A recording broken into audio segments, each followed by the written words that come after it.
everybody. I'm Michelle. And I'm Ronald. And this is Talking Squirrels, a middle school ministry podcast. Michelle, in just the few short minutes we talked before we started recording, yes, I was telling you I'm tired. You're so tired, probably. When you get back from camp, are you dying? Oh, I will probably sleep for at least 13 hours straight, without waking up. See, that's the thing. I would love to be able to do that. And I think maybe in the first couple mission trips or summer camps I did, there was some rest that happened. Yeah. But then, we had children and they didn't know that I went to camp. See, that's one of the blessings where we're we should wait to have kids for a little while. Oh, you should totally wait until you are absolutely ready and not a moment before. And I'm kind of coming back and he goes to work. I have the entire house to myself. It's quite nice, especially coming after a camp when all they say is your name 50 million times a day. No, not just 50 million. Oh, funny. I also had there began to be actually this one was an inside joke that started a while ago and then it resurfaced. Amazing. So I've been at my church now 6 years. Congrats. And the first, thank you. Trying to just buck the average of 18 months or 2 years, whoever you talk to. It's terrible. Right. I'm on 3 years in September. Yeah, girl. I was taking my very first group from this church to our mission trip. Right. So we're in the van. It's a long drive. And I don't know about your students, but after a while, all of my students just conk out because they're exhausted. On the way there? Well, I think it was on the way there. It's been 6 years ago, so my memory is sketchy about where exactly we were driving to. But it was one of those beautiful moments when everyone's asleep on the van. Yep. So it doesn't happen often, but it was wonderful. This girl, very back of the van, I see her kind of emerge in a half awake state, and the first thing she says is, "Mom." Yes. I mean, Ron, and that from that moment on, everybody A, woke up, and B, burst out laughing because this girl had called me mom. Oh, that poor girl. My nickname then became Mom. As it should. And so everyone on that trip was calling me Mom, and it was hilarious and funny. Ha ha ha. It's been 6 years. This year, that group graduated out. They're done. They went to high school, and now they're in college. Oh, that's crazy. Now this year, one of their little brothers came on the trip and knew the story about calling me Mom. Oh my goodness. And so they started calling me Mom again. I love everything about this. So it was funny to walk around on this mission trip with other youth groups and see, hear these guys and girls being like, "Hey, Mom." Oh and my gosh. People would turn to the female leaders in our group and be like, "Okay, obviously you're talking to here." But my reply to that, to add to the funniness, is, "Yes, sweetie." Whenever someone says, "Hey, Mom," I go, "Yeah, sweetie, what do you need?" So all these people are doing double takes. The guys double take, right? What's going on? I'm like, guys, y'all know we're going to start all the conversation about the gender issues. We're going to have all of these conversations right now because of what y'all are doing. I just want to let you know. That's fine. Oh, I love everything about this. So I've never had a nickname. I even introduced myself as Ronald and all this stuff. People can call me Ron, but I've never had a nickname until youth ministry. And now that nickname is Mom. Mom. Yeah. So I don't really know what wonderful to do with that. It's going to be funny in 2 years when my kids in the youth. And so that might be good for your kids. It might be. I don't know if it's going to last that long, but if it does resurface, that'll be funny. If they start calling me Mom, we'll have a discussion, I think. There's a boundary. There's a line. Maybe there is. So but that's one of the best parts of mission trips and camps is the random things that come out of them, right?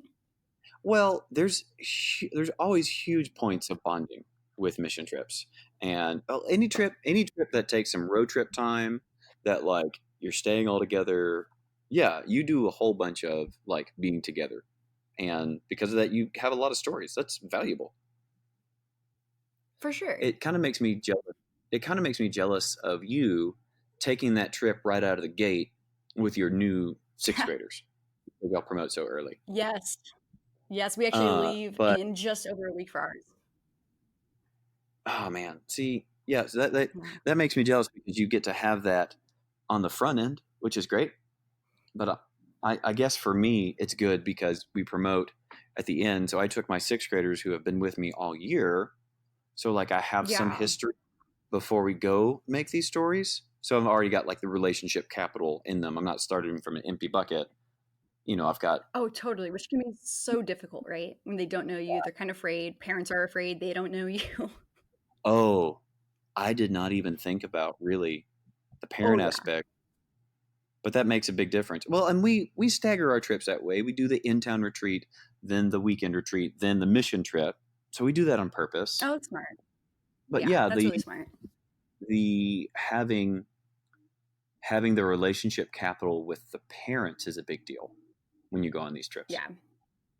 Like we Mhm. had a hurricane, um, Oh, hundreds wow. of miles from us, but we were getting the text messages like, "Are you guys watching the weather? Oh Like, my gosh. are you While you paying were on the attention?" mission trip? Yeah, yeah. And so Amazing. like we never saw a drop of rain, like not even one. It's not even near you, and parents freak But we were out. still getting the text messages like, "Are you when you guys come home? Are y'all gonna like avoid Hurricane Barry?" I'm like, yeah, I think so. Um, and we did the whole leader huddle thing where we talked and like, hey, do we need to go a different route home? We could take this route; it'll take longer. Yada yada. We ended up going home the exact same way, and like not a drop of rain. Amazing. Uh, Parents do are you just get so nervous, you know? do you get parent text messages when you're on trips? Like, what kind of parent feedback do you like? Parent uh, communication do you get when you go on these trips with students?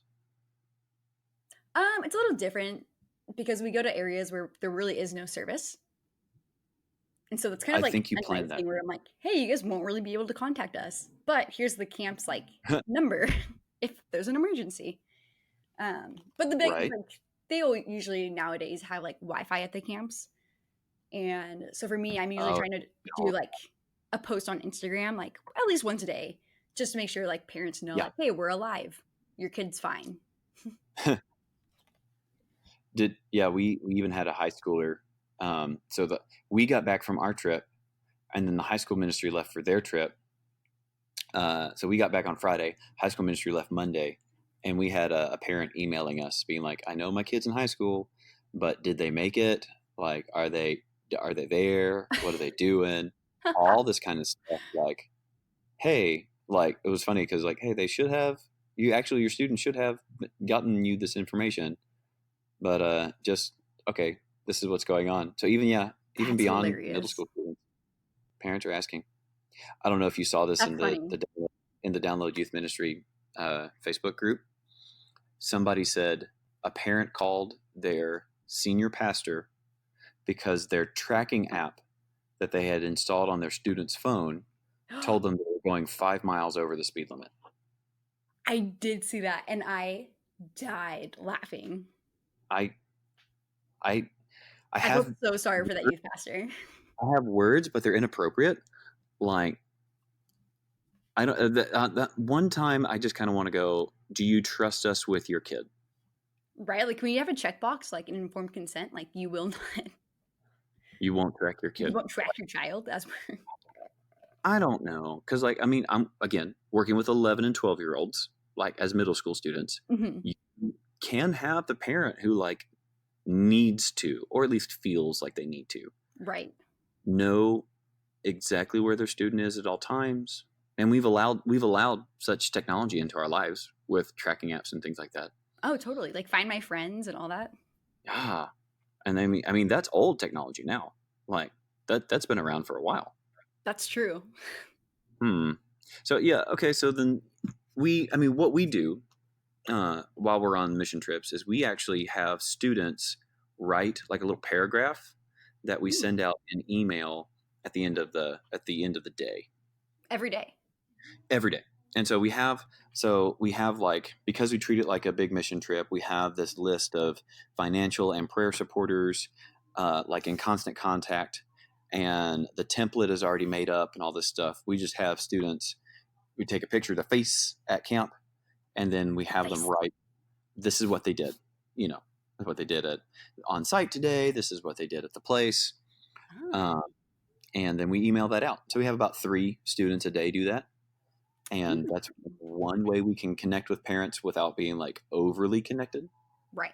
Be like, I hey, think there's a line where like you have to learn how to like trust your kid, trust the people that they're with, allow your yeah, student to be a little independent. yeah. And I mean, there's even with the youth pastor, there could be a, hey, well, you're the other extreme would be like a parent coming up to you and saying like, well, you're just posting to Instagram all day. Why aren't you ministering to my kids? Right.